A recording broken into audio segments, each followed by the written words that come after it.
ওয়া বারাকাতুহু। প্রিয় দর্শক, তো চলুন আর দেরি না করি, এবার চলে যাই মূল প্রতিযোগিতায়। এবারে মঞ্চে আসবে পবিত্র কালামুল্লাহ শরীফ থেকে তিলাওয়াত করার জন্য এক বিস্ময় বালক। দুটি পাতা একটি কুড়ির দেশ, হযরত শাহজালাল রহমতুল্লাহি আলাইহির পদস্পর্শ ধন্য সিলেট থেকে আগত ছোট্ট বন্ধু হাফেজ কলিম সিদ্দিকী এবারে আসছে মঞ্চে। মঞ্চে আসছে হাফেজ কলিম সিদ্দিকী। এসো শান্তির মোহনা, এসো কোরআনে। আসসালামু আলাইকুম ওয়া রাহমাতুল্লাহি ওয়া বারাকাতুহু। ওয়া আলাইকুম আসসালাম ওয়া রাহমাতুল্লাহি ওয়া বারাকাতুহু। আউযু বিল্লাহি মিনাশ শাইতানির রাজীম। বিসমিল্লাহির রহমানির রহিম। فإن عصوك فقل إني بريء مما تعملون وتوكل على العزيز الرحيم الذي يراك حين تقوم وتقلبك في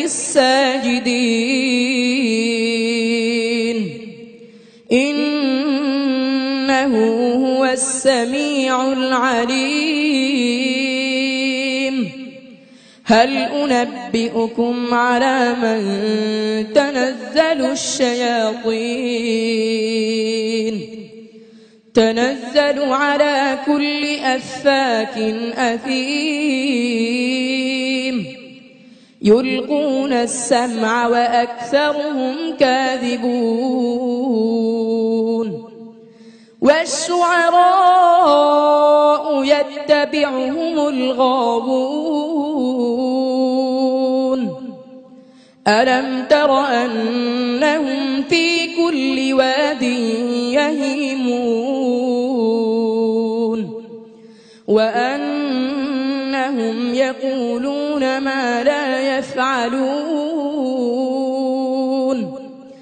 إلا الذين آمنوا وعملوا الصالحات وذكروا الله كثيرا وانتصروا من بعد ما ظلموا وسيعلم الذين ظلموا أي منقلب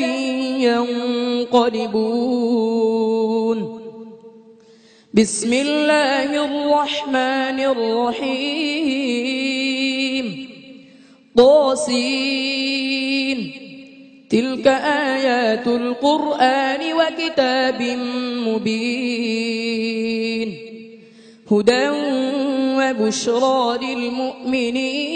للمؤمنين الذين يقيمون الصلاة ويؤتون الزكاة وهم بالآخرة هم يوقنون إن الذين لا يؤمنون بالآخرة زينا لهم أعمالهم فهم يعمهون أولئك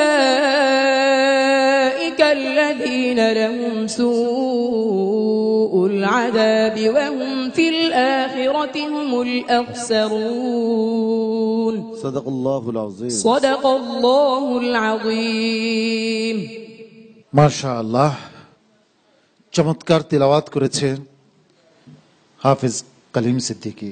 তুমি কবে থেকে চোখে দেখতে পাও না? জন্ম থেকে। তাহলে তুমি এই কোরআন পড়লে কিভাবে বা শিখলে কিভাবে? হুজুর আমাকে বলে বলে দিচ্ছে, তারপর আমি কোরআন শিখছি। আরেকজন বলে দিয়েছে আর তাতে তুমি কোরআন শিখেছো?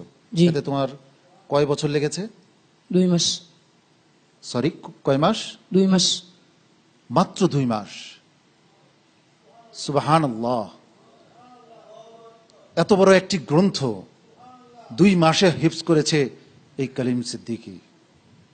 পৃথিবীতে এমন কি একটি গ্রন্থ আছে যা পরিপূর্ণ মুখস্থ রাখতে পারে কোনো মানুষ? একমাত্র ঐশী গ্রন্থ, আল্লাহর প্রদত্ত, আল্লাহর নাজিল করা গ্রন্থ বলেই পবিত্র কোরআনকে অন্তরে ধারণ করা সম্ভব। আর সেই কোরআনকে মাত্র 2 মাসে হিফজ করেছে কলিম সিদ্দিকী। আমি বিস্ময়াভিভূত, আমি অবাক, আমি হতভম্ব। নিশ্চয়ই আল্লাহ রাব্বুল আলমিনের রহমত এই কলিম সিদ্দিকের উপর রয়েছে, যার কারণে মাত্র 2 মাসে সেই কোরআনের হিফজ সম্পন্ন করতে পেরেছে।